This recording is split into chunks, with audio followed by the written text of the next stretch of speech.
Na mwaligani ndugu mpenzi mtazamaji wa Terasi Mzulu TV and NDC.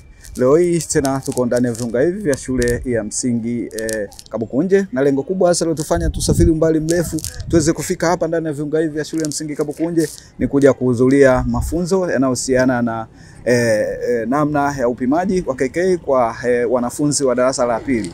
Ni walimu pamoja na walimu wakuu wa shule mbalimbali zinazopatikana ndani ya tarafa hii ya Mzundu ambao wako hapa kwa ajili ya kujengewa uwezo ni namna gani ya kufanya upimaji wa wanafunzi wa darasa la pili kwa mitihani hii ya taifa. Kama ambavyo unajua ndugu mpenzi mtazamaji, ni kwamba kwa mwaka huu kutakuwa na upimaji wa mtihani wa taifa wa darasa la pili, na walimu wa tarafa hii ya Mzundu wameweza kufika hapa kwa ajili ya kujengewa uwezo kuhusiana na namna nzima ya kufanya tathmini, lakini na namna nzima ya kufanya upimaji huo wa mtihani huo wa darasa la pili. Ambatana nami sambamba twende marasani uweze kusikia wawezeshaji ambao wako kule kwa ajili ya kufanya uwezeshaji kwa walimu wakuu wa shule mbalimbali zinazopatikana ndani ya tarafa hii ya Mzundu, ukiwa na maana kwamba tarafa hii ya Mzundu ina takriban kata 5 na walimu wawili kila shule, lakini mkuu wa shule pamoja na mtaaluma wa kila shule wote wako hapa kwa ajili ya kuhakikisha kwamba wanapata elimu hiyo, wanapata ujuzi huo wa namna ya kufanya tathmini kwa ajili ya mtihani huo wa taifa wa darasa la pili. Ambatana nami sambamba twende tukaone. Vifaa vya kazi kama karatasi za upimaji na violezo, kalamu nyekundu, kalamu ya blue na stopwatch vitakuwepo kabla ya kuanza upimaji. Vifaa hivyo vinatakiwa kutumika ipasavyo. Msimamizi anasisitizwa kuzingatia mambo yafuatayo.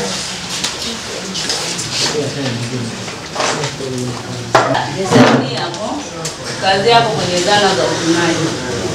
Tunapoenda kuendesha zoezi letu la mitihani jamani, katika upimaji wetu wa hiyo mitihani ya darasa la pili tutatumia zana hizi 5 ambazo zinaorodheshwa hapo, ambao cha kwanza tutakuwa na mwongozo wa usimamizi wa upimaji, tutakuwa na stopwatch.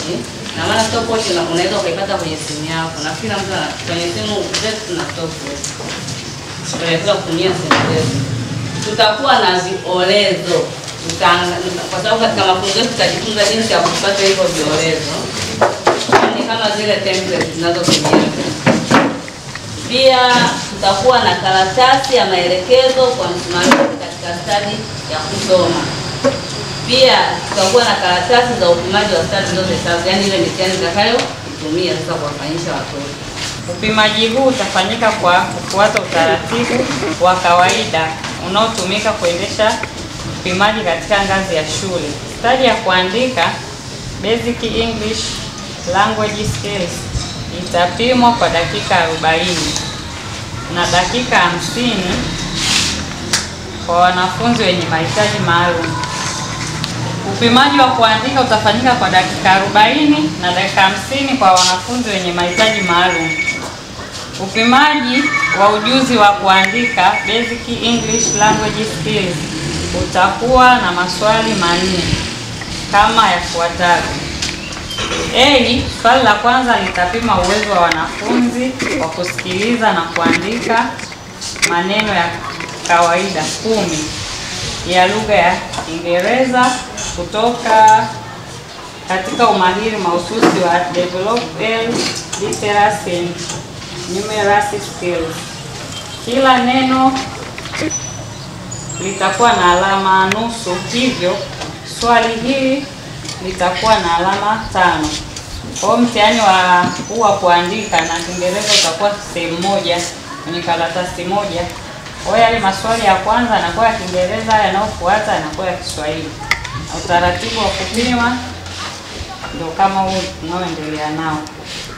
Kipengele cha pili, swali la pili litapima uwezo wa mwanafunzi kuandika majina ya picha 5 kwa usahihi, au uwezo wa mwanafunzi kuandika herufi kubwa au ndogo katika maneno 5. Kila kipengele kitakuwa na alama 1, hivyo swali hili litakuwa na alama 5. Swali lile la Kiingereza lina alama nusu, kwa hiyo maswali yote 10 ni alama 5, au kila alama ya uandishi itakuwa na alama 1. Hivyo Swali hili litakuwa na alama 20. Kipengele cha 4.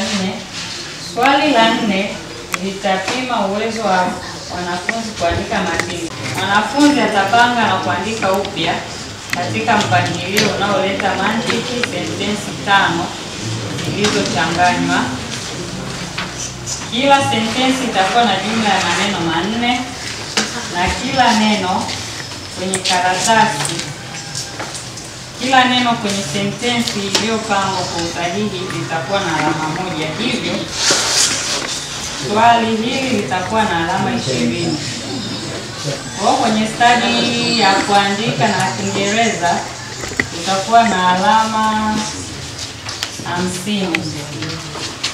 Nikiripoti tokea hapa ndani ya viunga hivi vya shule ya msingi Kabukunje iliyoko kata ya Kabuku, halmashauri ya wilaya Handeni, mimi Nchisko wa TRC Mzundu TV, Handeni DC.